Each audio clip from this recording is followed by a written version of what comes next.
Hello, everyone, and welcome to the next episode of Art Side of Life, where it's all about how you can turn your creative passion into a profession. My name is Eva, and my guest today is super talented character designer, concept artist, and illustrator from Sao Paulo, Brazil.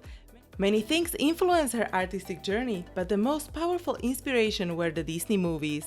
They sparked her interest in illustration, animation, and getting better every day. During this journey, she developed an enthusiastic approach that led her to believe that the feeling of joy will bring you the most wonderful things. That's what her Drawing Joy catchphrase is all about. She shares her Quick Tip Mondays post every week on Instagram and helps her community of more than 100,000 followers with her ebooks on various topics, for example, character design or motivation. So please welcome Danielle Pioli, and let's get to the interview. So I would like to start with a question about your childhood. Did you always knew that you would like to be an artist or a designer? I always liked to draw, but I never really thought that could be an option for a career. Mm-hmm. And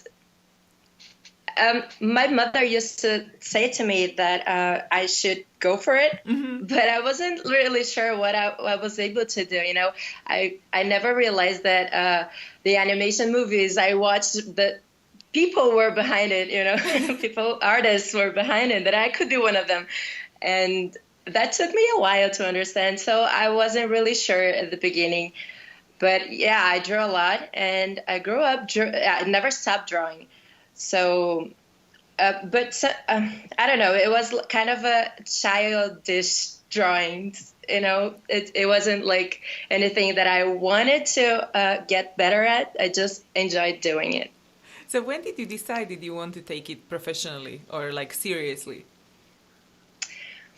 I think it was I was still kind of looking for a career because I was already in school in college, and I decided to do graphic design, and that wasn't a lot like me, but it was like the closest thing I found to drawing.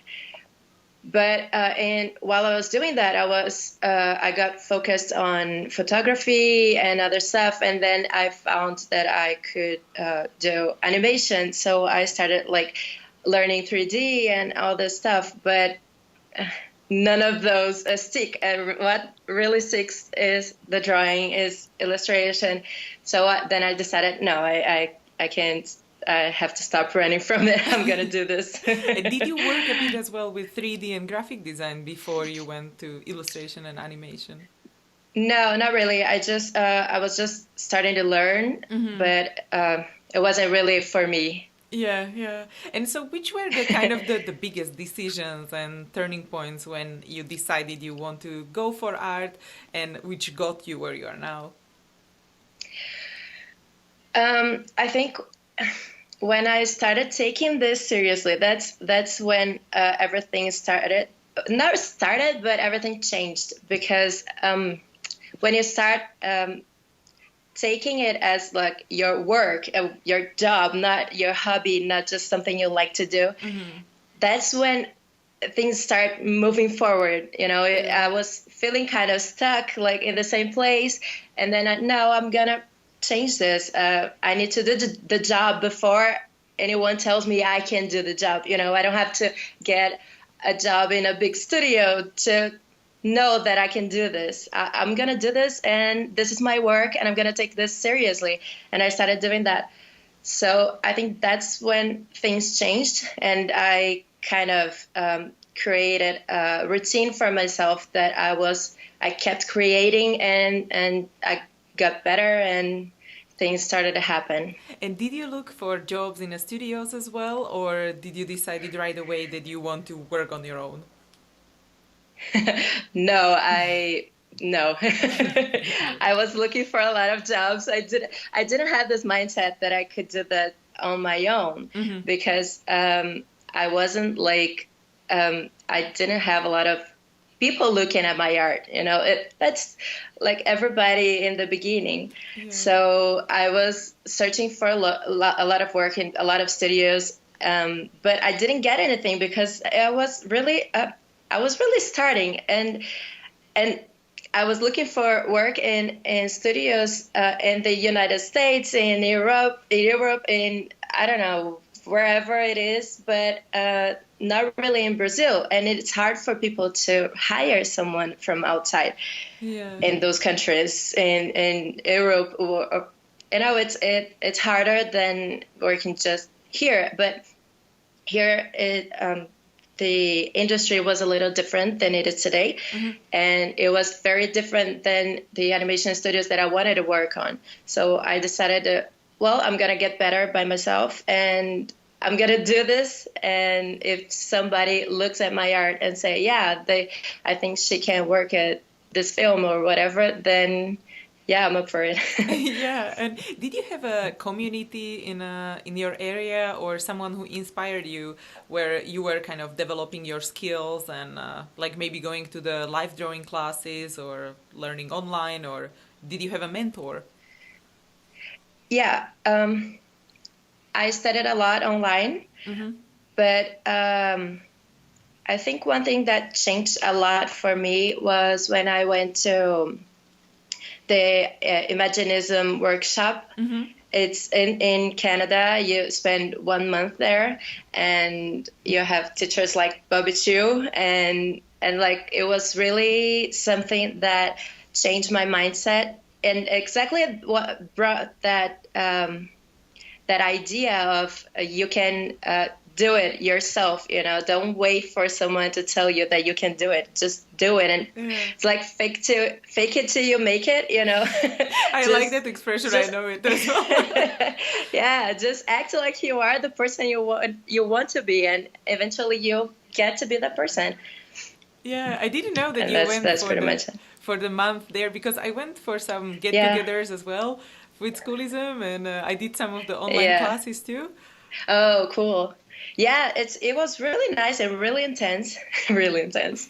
Like you would do like 50 heads in like a period of time that would be like 3 hours, and before going to bed, because that's when the class ended, and then you just had to do the homework. It was really intense, and it was really good. Exactly because of that, it was really good. And then did you have like other people with you as well, other students or people learning with you, right? Yeah, it's 4 students at a time, and I was with another Brazilian girl, and an American girl, and this Spanish guy. Yeah, and did you do? It was really cool. Oh yeah, for sure, I can imagine. And did you do some studies as well, like back in Brazil? Yeah, I did. We have a school here, and that was kind of the first. Now we have a lot more, but when I was starting, that was pretty much it. It was animation, and we had it's like comic concept art. Yeah. It's like concept art and visual development, but more to the digital part. It's like digital painting, and it's really focused on digital. And I took that class, and I took animation classes, 3D. So that's when I really started with 3D and trying to do the animation. Yeah. But 3D is really complex for my head. and what was kind of the best advice, and maybe worst advice as well, when you are studying? I think the best advice was that fake it till you make it. It's like for everything. I think it's the best advice. Like you can become anything you want if you start just doing it, just being it, right? Yeah. And I think the worst, it's like a very common advice, but it doesn't work for me.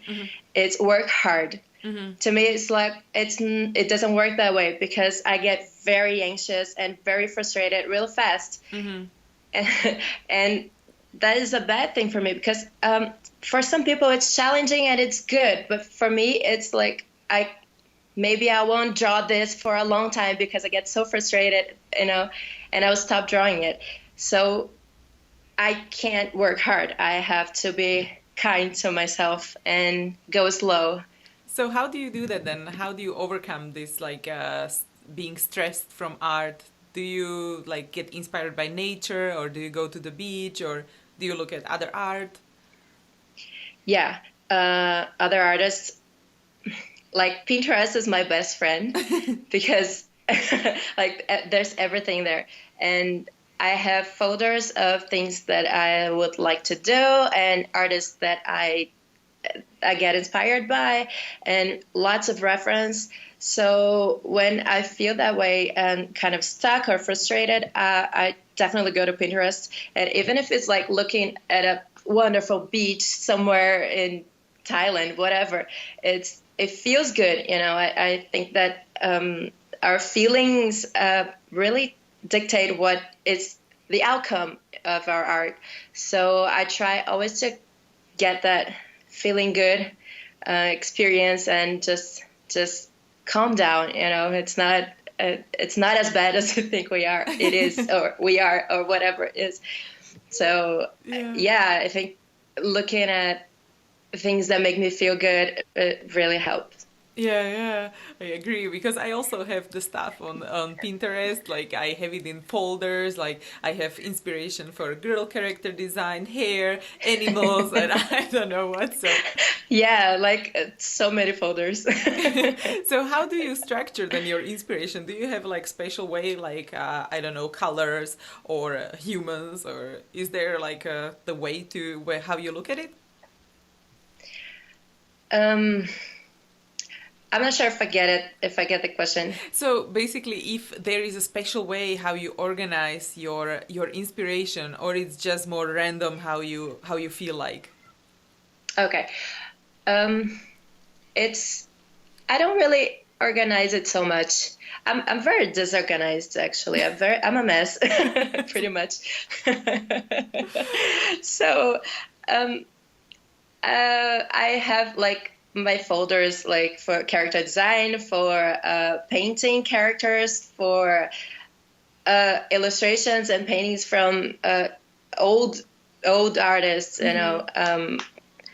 but it's not very like people or animals or colors. I like the how can I say it? I like the harmony of the piece, so I cannot like break it down that way, And So it's more like through feelings than the things that are and yeah. when you mentioned as well that you have like old artists, or like something traditional, do you study some of these like super famous old traditional artists? Yeah, I do. I think it's very important to study them because, well, they didn't have other artists to study from. And like the very beginning artists, they were always looking at other stuff. And we have that. So we have to study them, because we have to take advantage of what we have today, like internet or the digital, just having digital art it's not like I have to do only digital or only traditional, or I can mix both. I think we have to use that because it's tools. So it's another tool to study other artists, and whether it's like from nowadays or from, I don't know, decades or centuries ago, we have to study them. It's really important. Yeah, I agree. And so when you kind of create your artworks, is there a vision which kind of goes through all of your art, something you would like to communicate, or it's more piece by piece? It changes a lot. Like the process. Sometimes I don't know where I'm going to start. I don't know where I'm going to end, but I start and make decisions in the way of doing the drawing, you know. But other times I have like a vision for that. I have a specific idea that I want to reproduce in paper. But I use digital a lot for that kind of things. If I'm going to paint, I don't know, gouache, whatever, I have the digital image that I want to reproduce in the traditional, you know, because in my head, things get lost so easily. When I start visualizing, it's like, oh, okay, it's going to be great. But when I start doing it, I'm seeing the process, I'm seeing the things, and I forget what I was visualizing. So it helps to have like the first idea really, really loose, really rough, just to keep me going to that direction and don't get distracted. Yeah, and then you sketch it in digital form or on paper, like the first idea. I do both. I love pencil and sketchbook. Like I can't not draw with it. But sometimes it's easier or quicker to do straight digital. So it depends. Yeah, and can you recommend like some of the tools or mediums for people to start with, or maybe compare it to what you use now? I would not give up pencil and paper, never. So it's like I have to draw with that. But I don't know. When I started, I kind of wanted to do digital, so I didn't study much all the materials I have now and want to study now. So I think it's nice to experiment and explore, use whatever I don't know, buy the cheapest version of any paint you like to experiment and explore, you know, just do what you feel like is right for you. Because I felt like it was right for me to do digital. Yeah. And it was back then. It was right. But now I feel like I should have explored a lot more. You know, I was like just digital. Yeah. But I could have explored a lot more. So I think if you're starting, exploration is key. Yeah, and with the digital, do you use now Photoshop and Cintiq maybe? Yeah, I use Photoshop, and I have used Cintiq for a while, but I changed my Cintiq. I bought this Mobile Studio Pro, which is kind of a Cintiq, but it's the computer is the Cintiq, so you don't really need an extra computer, and the Cintiq, it's all in one. So yeah, because drawing on the screen, directly on the screen is, it really changes everything. Yeah, that's true. And then from traditional art, what would you recommend as like your favorite, maybe paints or paper? Because it can be, you know, like overwhelming when people go to the shop and they don't know like what to try if they want to buy something. Yeah, exactly. I love painting with gouache, and because I think it's kind of like watercolors, but you can make more mistakes. You can paint over. So, and I like that I can paint over, and it's easier to use than oils or acrylic. So I really like gouache, but it's very expensive. So the first kit I got just to try it out is a very cheap one, and like for students or for children, I don't really know, but it's a very cheap one, and it's not that good, but I can't create things, and I don't know, I don't think it matters that much. Sometimes it does, but sometimes it doesn't, and if you want to explore things, I think it's worth it. Just get the cheapest one and try it out. Just see how you feel with it.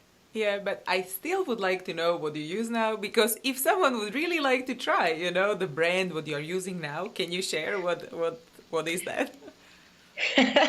I'm gonna show you. Cool. This This, I think, I'm not sure. Oh yeah. This is Koh-i-Noor. It's like tempera. I don't really know the difference between gouache and tempera. It's kind of the same. Yeah. And I love Winsor and Newton, but these are way too expensive. So I only got two. And I'm gonna buy more, but it has to be like I can't get all at once. Yeah. And the cheap one that I've been using is the Fine Touch. I'm not sure what it is, but it had like 24 colors, and it was really cheap, so I got it, and yeah, it was nice to experiment and try it out. So I could find that I really love painting with gouache. So yeah, for it's sure. worth it. Because I think it's a good idea to also just buy maybe one color. You don't have to buy the whole set, and just try and feel how the paint feels like, when you work with it. Yeah, that's true. Yeah, because it's really different when you get watercolor and when you get gouache. You maybe I was familiar with watercolor. I wasn't any good, but I was familiar with, and I when I started painting with gouache, I felt a very different sensation. It's really a different feeling, and I really loved it. So yeah, even if you're gonna buy just one, it's nice because each paint is different. So it's good to see how it feels like. Yeah, for sure. And we were also talking about the inspiration a bit and the motivation. And you create a lot of comic art as well. And where do you get the inspiration for this moment? So it's from your life or friends or? Is that really funny? My comics. Thanks. My comics are very autobiographical. I don't know the word. How do you say like it? Like based on your life. Yeah, 100%. And it's things that I don't really talk about with anyone. It's not like I can begin a conversation about it, but it makes sense to draw it because when I started it, people started to relate to them, and it was funny because I was like, oh, I thought I was the only one that felt that way, Yeah. And yeah, it's really my daily life. Sometimes I just, this could be a very nice comic strip. Then I write it down or do a quick sketch, and yeah, then I turn it to a cartoon. Yeah. And do you think you would like to maybe publish it as a book at some point or something like that? Yeah, I actually did it. I have the first volume. Oh, cool. I didn't know. Sorry. Yeah, no. Yeah, and it was I did it for the last year's Comic-Con experience. It's the Brazilian Comic-Con. Yeah. And yeah, I launched it there, and I hope this year we'll have a volume 2. Oh, super cool. Looking forward to see that. Because I saw on your Instagram that you also created like free ebook with the character design tips, and you are doing a lot for your community as well. You have so many followers already. It's like over 113 or something, right? Yeah. So yeah. It's amazing. And so how do you create this kind of community? And if you can give tips to people, because of course you do, like, you made them laugh, and then you do some like freebies and helps with stuff. So what are the biggest kind of tips? Yeah, I think my account started to grow when I started posting the tips. I started posting drawing tips. Like, it's called Quick Tip Monday, and every Monday I post a quick tip. Mm-hmm. It's not supposed to be a tutorial. It's not supposed to be a lesson. I'm not a teacher, so it's just me sharing the things that help me and the things I wish I knew before. So I think people started to see that, and I don't know if they tell me that it helps them, so I believe them. and yeah, and then I started with the comic strips, and they are going really nice. Like it's going well. People are enjoying it. So I think that kind of stuff make people share your work more.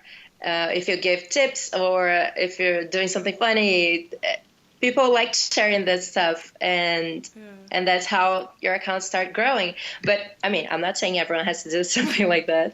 But it's nice to help other people. It's gonna be different. Yeah. Yes. Exactly.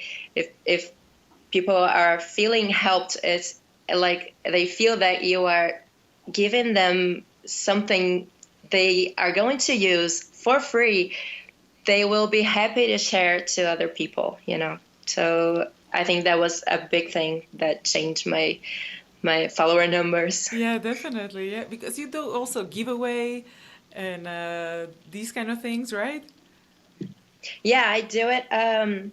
I usually do it when I'm trying to celebrate something. I feel like celebrating like a number when it was like 1,000, 100,000 followers. Yes, yeah, I did this giveaway where I gave this not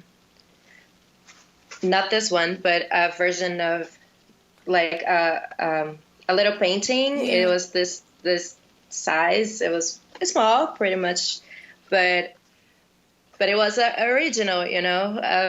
I'm selling the other one, so the person who got it, she was really, really happy. Wow! So you actually gave the original. Yeah, I gave the original. Ah, nice. Yeah, so I mean, it was a big number, right? I had to give something special. Yeah. So yeah, and that worked well. And when you decided to publish the first volume of the comic books, how did you find the printing, or how would you create it in a physical form? It was kind of hard to find because it's so expensive. So it's hard to choose one.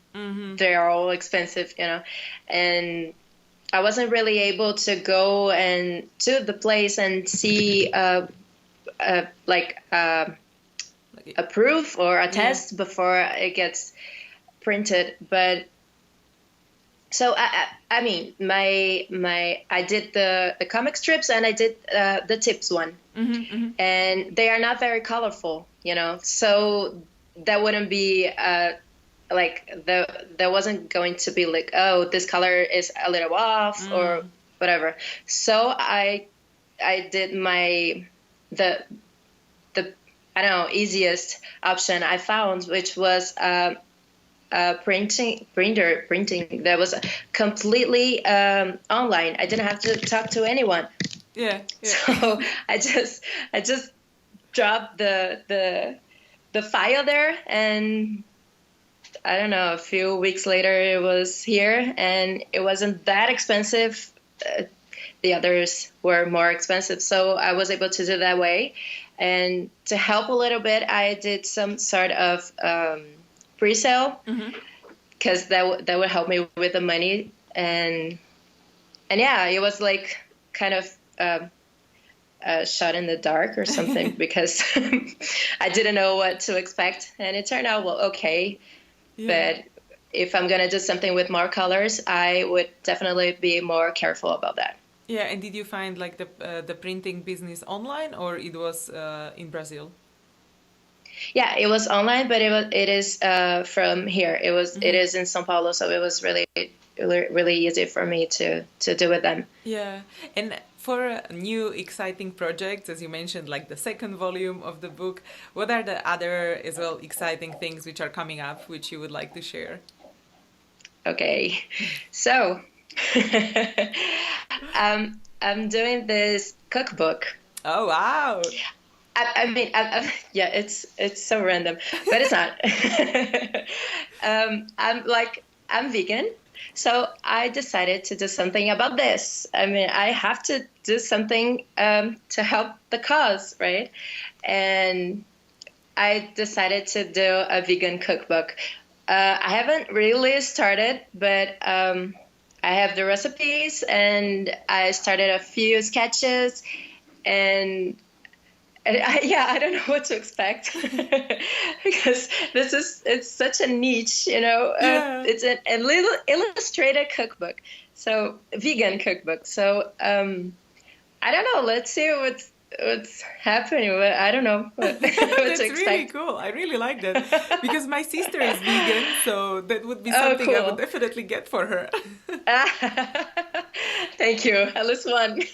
Yes.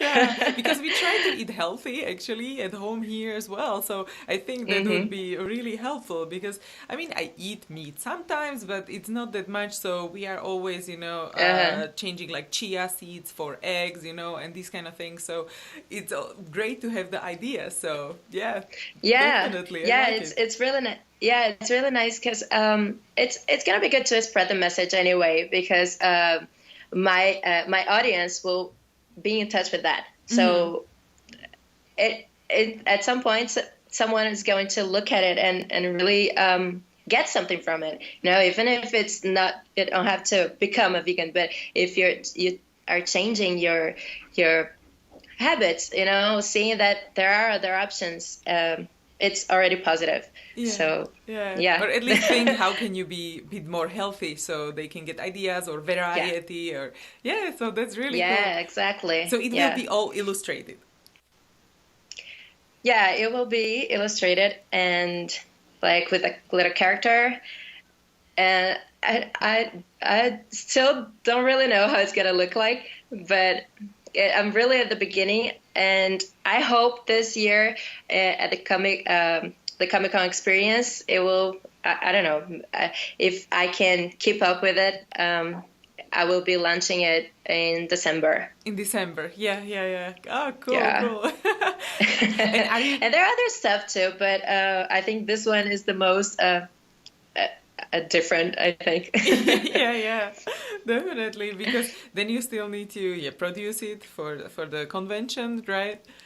Yeah, I have to, and yeah, it has to be ready like a month earlier at least. Yeah. And are you going Yeah. also for a CTN Expo or this is the one for a winter what you're planning? Um, I I wasn't able to be there in like 2 years. I were there in 2015, I Mm-hmm, think, mm-hmm. but only I was only attending it. I wasn't exhibiting. I never did anything like that outside Brazil. Mm-hmm. Actually, it's like the second time I'm going to be at Comic Con, so it everything is kind of new to me. But I hope someday in the future I'll be there exhibiting. Who knows? Yeah, for sure. So how do you choose then the festivals or conventions? Do you plan mostly the ones in Brazil, or are you planning for something next year, maybe in US, in Europe, or?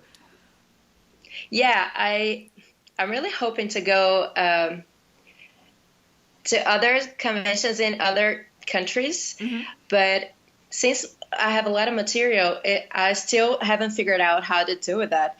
How am I gonna pack all these things and bring it to another country? In a suitcase, so I will bring no clothes, only materials. stick the magazines on you and the prints, and that might be actually fun. That would be a good idea.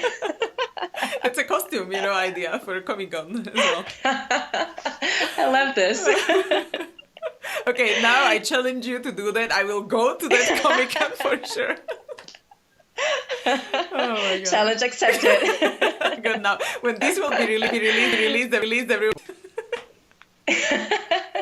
Oh my god.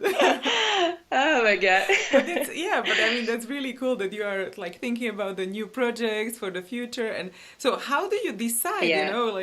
to say no or yes to, or how do you choose which one to do?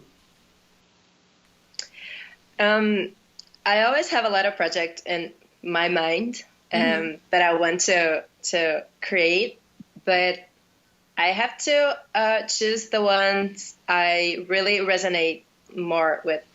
because it's like it's easy to have ideas that I think other people will like, but it's not really me, you know. Sometimes I just have to go with what I love more, what I feel more comfortable doing. Not really more comfortable, but more joy, you know. If I'm feeling, if I'm going to enjoy it, then yeah, I'm going to choose this one, because I get very it's not tired of a project, but kind of tired of a project. So like, you don't feel the passion, maybe. Yeah, yeah. I feel like I need to be keep changing projects quickly. So if I stay too long in a project, I start not liking it anymore as much, you know. So I have to choose the ones I really love, because that can happen, and I don't want that to happen. So if I really love the project, that won't happen. So because I have to do that, because I know how I get. So I really need to choose the ones I really love. And and when you are looking for a new paid project or something what you create on your own, how do you find the new connections or the new project? Is it through social networks? Yeah, it kind of is. My Instagram kind of became this, I don't know, it's like a front door for clients and also for inspiration, because there are so many people there that are so good, and I love scrolling through my feed, you know, to get inspiration. And I'm always receiving so many messages of people, like people even give me ideas of, you know, what I should do next, you know. It's funny. So I get a lot of inspiration and ideas and even clients from that. So yeah. And so what is your main income now? Do you have a combined income streams, like from selling art and book and other jobs?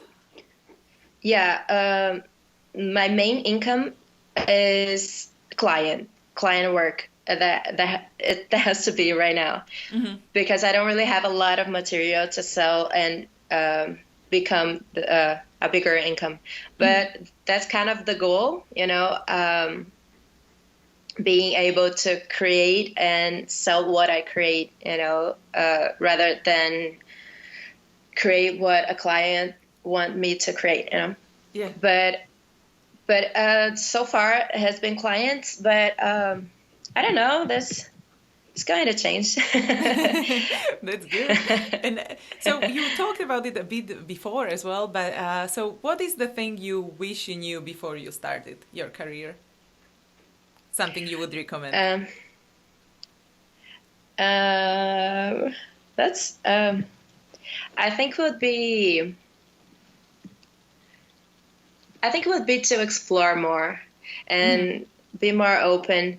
I was so involved with animation and a certain type of illustration, like for animation, you know, everything was animation, that I didn't really study other stuff. And now I feel like I'm really more interested in other stuff than I was before. And I feel like I should have done that before. I feel like I'm a little late in that, yeah, because I keep doing the same things I kept doing the same things for a while, and I wasn't really improving, you know.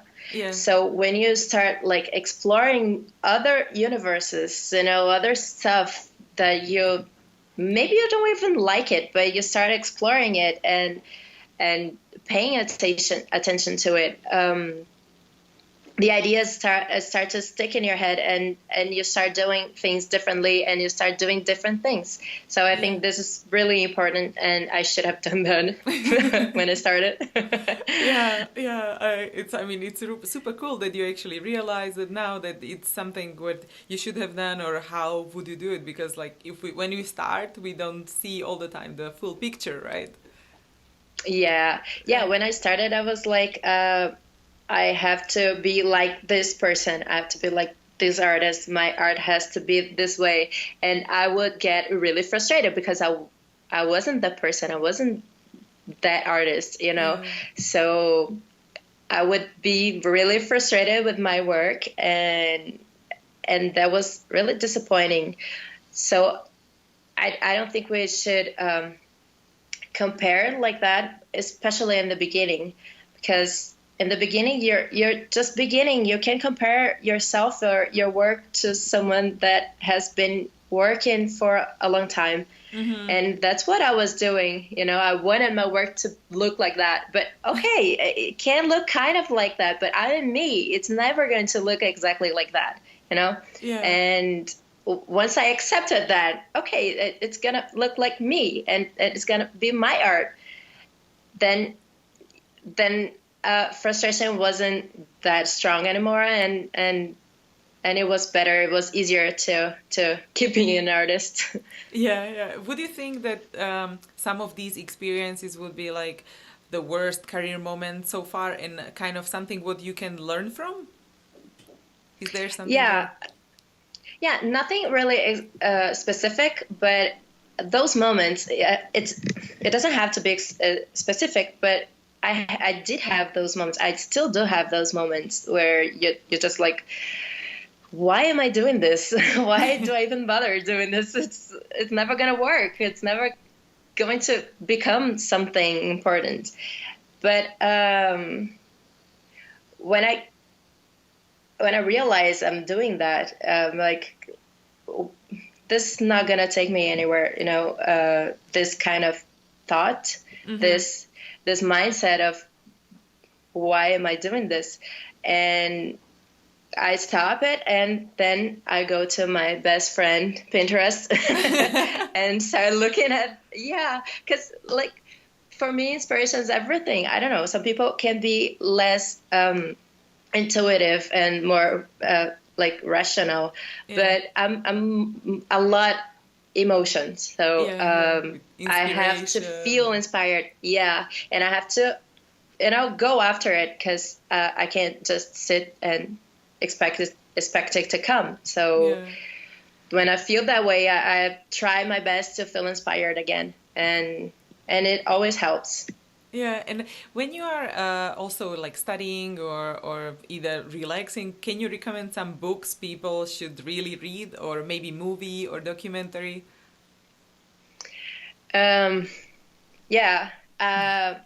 book that I liked a lot, I think it had a huge impact on me, is Just Kids by Patti Smith. And it's like, I felt reading that, I felt so inspired, and like with the art scene in general, but more specifically, she talks about the art scene in New York in the 70s, and it's so far from my reality, and still I felt so inspired by those events that happened like decades ago, you know, and it's really nice to see how they lived back then, and like they had no money to do anything, and they kept creating. So I think it's really nice to see how they lived, and how they came up to be who they are today, or who they, the artists they became, and it's a really nice book. I love Patti. I will put it on my reading list for sure. And can you recommend also to some product you bought or service for people to try? Something which simplifies your life. Yeah, I think something that simplifies my life today would be my tablet, because it's just, when I started drawing with those tablets, the how do you say, it's like a table tablet Yeah, that yeah. you have to look at the monitor while you draw here. You look at the monitor. Yeah, yeah, yeah. So yeah, and a lot of people still use those, of course. But for me, I mean, when I'm illustrating or trying to draw anything using those kinds of tablet, I felt like I had to start learning how to draw again. It's like I don't know how to do this. It felt so different and so how do you say? I don't know. It wasn't intuitive at all. Yeah, It was yeah. so weird. Because I And started but I both kept as well. yeah. When when I changed to the Cintiq, it was like, what was I doing? Why I was suffering that much? Yeah, yeah. But I understand it's not something cheap, but I think it's worth the investment for sure. And now we have a lot of other options, like the iPad Pro that you can draw on the screen. It's I think it's cheaper than a Wacom Cintiq. I think so. I think it depends which version you buy, but yeah. Yeah. But it might Yeah, be. and there's a lot of other things you can do in the iPad. So I don't know, but I think drawing on the screen is something that simplifies my life like every day. Yeah, Because definitely. it could be a lot worse. Yeah, because people can try it maybe with their friends or maybe in a shop just to see if they would like it and if they would like to Yeah. invest in it, for sure. Yeah, exactly. And at the beginning, it's a little weird because it doesn't really feel like pen and paper, but it's the closest we got, and it really makes a difference. Yeah. But definitely, yeah, for sure. For the beginning, you try to study the anatomy and all of these essential things before you Yeah. maybe invest in a big tool like this, and Oh, then yeah, you want yeah. to take it professional. So Yes, absolutely. Yeah. Yeah. That's something that's something you would invest when you're like absolutely sure that you are going to use it. Not just use it for fun, but really bring something good in return from it. Yeah. So yeah, that's an investment. I agree. And I would like to have some last questions about the future. And I would like to know, where would you see yourself in 5 to 10 years, and you are not afraid to fail or anything, and this is all the dreams are coming true? I would be selling my creations, whatever they are, like paintings and my illustrations and my books, and everybody would want to buy some. And I would be living by the beach. That is the dream. Yeah, but that sounds good, and I'm sure that you visualize that, and then it will happen. Yeah, I'm sure that too. Yeah. Or maybe you can do an illustration, of yourself. I saw it in some of the TED Talks, I think. Oh, that is interesting. That. When you visualize, this is where I will be, this is what I will be wearing, this is what I eat, and you kind of design everything around that moment. And most of the time, apparently, it comes true. So. Yeah, that is true. That is true.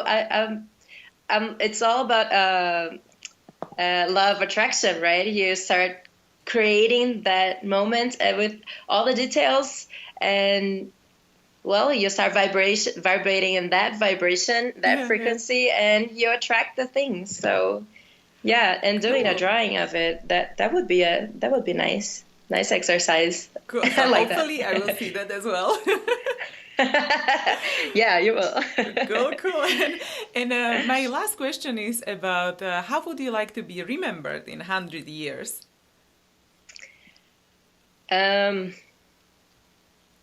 Well, I think I would like to people look at my art and just remember kind of what my message is. That is like, enjoy it, enjoy yourself, enjoy what you do, enjoy the journey. Just, it's not like where you want to end up, but how you end up there, and the choices you make today, the things you do today, so you can get there. And once you get there, there will be something else that you will want. So just enjoy it, and yeah, keep drawing joy, which is my catchphrase. Just enjoy yourself and do things with pleasure. Yeah. I mean, that's so cool. I love it. Thanks. So thank you so much for joining us and taking time in your busy schedule. No, thank you for having me. That has been really fun. Oh, that's so cool to hear. And thank you everyone for joining as well. And don't forget to inspire each other and help each other to succeed as well. Hey guys, if you enjoyed this video, don't forget to give it a thumbs up and let me know in comments. Also, please subscribe to my channel for more videos, because I post new interview every single workday. You can also find the resources mentioned in this episode at artsideoflife.com. Just type a guest name in the search bar. There is also a little freebie waiting for you, so go check it out. If you want to listen to the interviews on the go, make sure to check out the podcast episodes at artsideoflife.com/podcast. Thank you so much for watching. I really appreciate you, and don't forget to inspire each other. I will see you guys in the next episode.